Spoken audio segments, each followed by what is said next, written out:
గ్రహస్థితి ప్రతికూలంగా ఉన్నప్పుడు, మీకు మానసికమైనటువంటి ఇబ్బందులు తలెత్తుతున్నప్పుడు, శారీరకమైనటువంటి ఇబ్బందులు ఎదురవుతున్నప్పుడు, ఆర్థికపరమైనటువంటి సమస్యలతో కొట్టుమిట్టాడుతున్నప్పుడు మీరు చేయవలసినటువంటి కర్తవ్యము లలితా సహస్రనామ పారాయణం చేసుకోండి, విష్ణు సహస్రనామ పారాయణం చేయండి, ఆదిత్య హృదయాన్ని చదువుకోండి.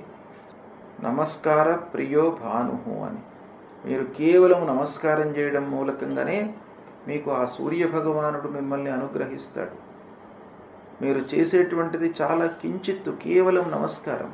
కానీ భగవంతుడు మీకు అనుగ్రహించేది మీకు ఆరోగ్యమే మహాభాగ్యం.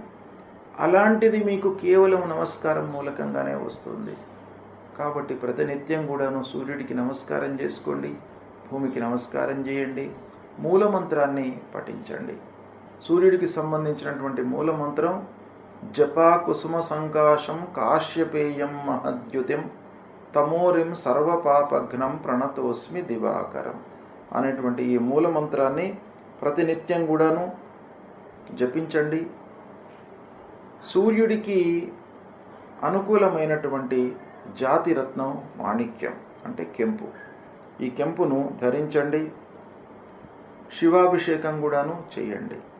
శివుడు కూడాను మీకు ఆరోగ్యాన్ని ఐశ్వర్యాన్ని ఇచ్చేటువంటి భగవంతుడు కాబట్టి ఈ సూర్యుడు ప్రతికూలంగా ఉన్నప్పుడు సూర్యభగవానుడితో పాటు శంకరుడికి కూడాను మీరు పూజించండి, శివుణ్ణి పూజించండి.